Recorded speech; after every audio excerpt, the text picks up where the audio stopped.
Order order your honour, ముద్దాయి రాజు ఉద్దేశపూర్వకంగా బుద్ధిపూర్వకంగా deliberate గా రమేష్ ని హత్య చేసినట్లుగాను, జైలు నుండి తప్పించుకుపోయి రాజేష్ ని హత్య చేస్తుండగా పట్టుబడినట్లుగాను రుజువు చేయబడింది.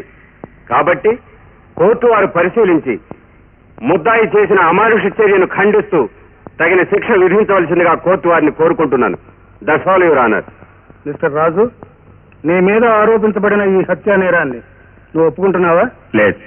అయితే నీ తరఫున వాదించడానికి న్యాయవాదులు ఎవరైనా ఉన్నారా? లేదు. నేనున్నాను.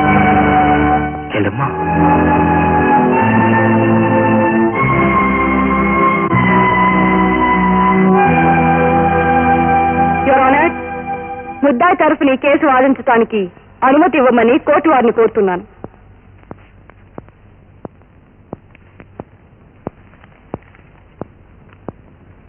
Yes, granted. యువర్ ఆనర్, మీరు అనుమతిస్తే ప్రాసిక్యూషన్ తరఫు సాక్షుల్ని నేను విచారణ చేయాలనుకుంటున్నాను. Yes, you can proceed.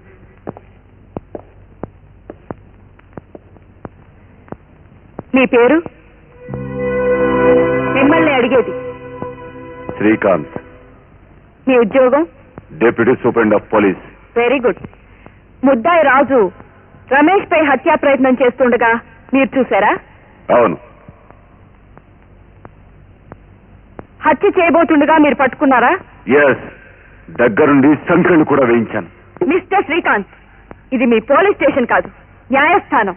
నిదానంగా మాట్లాడండి. చూడండి, డిఎస్పీ అంటే మీ కింద చాలా మంది ఇన్స్పెక్టర్లు ఉంటారు కదూ? అవును. వాళ్ళెవరినీ వినియోగించకుండా మీరే వెళ్లి స్వయంగా అరెస్ట్ చేయడానికి కారణం చెప్పండి. ఏమిటి సంకోచిస్తున్నారు? రాజేష్ మీ ఫ్రెండా? మీ ఫ్రెండే. రాజేష్ అంటే మీకు ప్రత్యేకమైన అభిమానం.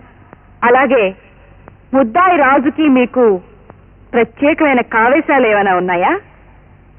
మీ మౌనం వల్ల ఉన్నాయని నేను అనుకోవచ్చా? ఆ రాజు ఇంతకు ముందే మీకు తెలుసు, మీకు ప్రేమపాత్రుడు కూడా. అయినా అతని నాడు మీకు విరోధి కావటానికి కారణం తెలుసుకోవచ్చా? అతను రమేష్ ని హత్య చేశాడు. సారీ, మర్చిపోయాను. ఆ హత్య మీరు కళ్ళారా చూశారు, అవునా? లేదు. అవునవును, చూసుండ్రు. చూస్తే మీరు హత్య చేయిస్తారా? హత్య చేయడం అనే పాయింట్ లో మీకు రాజు మీద కోపం ఉంది, స్నేహితుడనే పాయింట్ లో రాజేష్ మీద గౌరవం ఉంది. Please note this point your honour. మీ పేరు రాజేష్, మీరు సితారా హోటల్ ప్రొప్రైటర్. మీకు చాలా చాలా బిజినెస్లు ఉన్నాయి కదా? Export and import, contract, travel agencies, shopping centres, smuggling. Objection your honour. Lawyer గారు నా క్లయింట్ ని తికమక పెడుతున్నారు. Objection sustained. No more leading questions. I'm sorry your honour. Proceed please.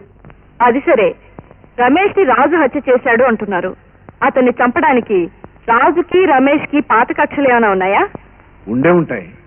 ఉంటే రాజుకి మీకు కూడా ఉండి ఉండాలే. ఏమిటి మీరు మాట్లాడేది? ఐ మీన్, ఏ విధమైన కక్షలు లేకుండా వీధుల్లో బట్టలు అమ్ముకునే ఒక వ్యక్తి కోటీశ్వర్లైన మీ బంగ్లాలోకి ప్రవేశించి మీ పార్ట్నర్ ని చంపి తిరిగి మిమ్మల్ని చంపడానికి ప్రయత్నించాడంటే దాని వెనక చాలా పెద్ద కథే ఉండి ఉండాలి. అదేమిటో మీకు మీరుగా చెప్తే న్యాయ విచారణ చేయడానికి కోర్టు వారికి వీలుగా ఉంటుంది. ఒకవేళ మీరు నిరాకరించినా మంచి వాళ్ళకి ఎప్పటికైనా న్యాయం జరగకపోదు, వంచకులకు శిక్ష పడక తప్పదు. You can go. Your honour, కిట్టని వాళ్ళెవరో కుట్ర పన్ని అమాయకుడైన రాజుని హత్యాస్థలానికి రప్పించి సాక్ష్యాధారాల్ని కల్పించి ఈ పంజరంలో ఇరికించారని నా అభిప్రాయం. అందువల్ల ఈ కేసును నిశితంగా పరిశీలించి అమాయకుడైన రాజుకి న్యాయం చేకూర్చమని కోర్టు వారిని వేడుకుంటున్నాను. That's all your honour. Judgement reserved.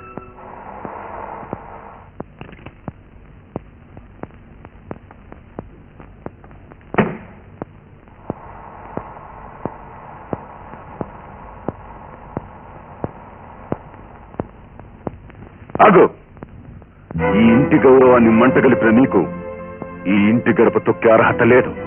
ఏమండి? నువ్వెలాంటి దానివైనా ఈ 4 గోడల మధ్య నీ అవినీతిని దాచిపెట్టి నా పరువు నిలబెట్టుకోవాలనుకున్నాను. కానీ నువ్వు దాన్ని బజారు పాలు చేశావు. అది అప్పాల హంతకుడి కోసం. కాదండి, ఒక నిరపరాధిని కాపాడటం కోసం. క్షణ కట్టుకున్న భర్తను కాదని కట్టుబట్లు తెంచుకొని నిండు కోర్టులో నన్ను నిలదీసి నిగ్గదీసి అవమానిస్తావా? నా ఉద్దేశం మిమ్మల్ని అవమానించాలని కాదండి. దయచేసి నా మాట వినండి. వినాల్సిన అవసరం నాకు లేదు. చెప్పుకోవాల్సిన బాధ్యత నాకుంది. బాధ్యత తెలిసిన వాళ్ళెవరు తమ బతుకుల్లో తామే చిచ్చు పెట్టుకోరు. ఏమండి? అదో ఒక్కడుగు ముందుకు వేసావో ఏం చేస్తానో నాకే తెలియదు. Out, get out from my sight. 7 అడుగుల బంధాన్ని ఎంత తేలిగ్గా తెంచుకోవాలని చూస్తున్నారండి. ఓ, న్యాయవాదిగా వాదిస్తున్నావా? మీ ఇల్లాలిగా ప్రార్థిస్తున్నారండి. ఉరిశిక్ష పడ్డ ఖైదీకి కూడా ఆఖరి కోరిక తీర్చుకునే అవకాశం కల్పిస్తారు. కనీసం నిజం చెప్పే అవకాశం అయినా నాకు కల్పించండి. నో, ఒక్క క్షణం కూడా నువ్వు ఇక్కడ ఉండడానికి వీలేదు.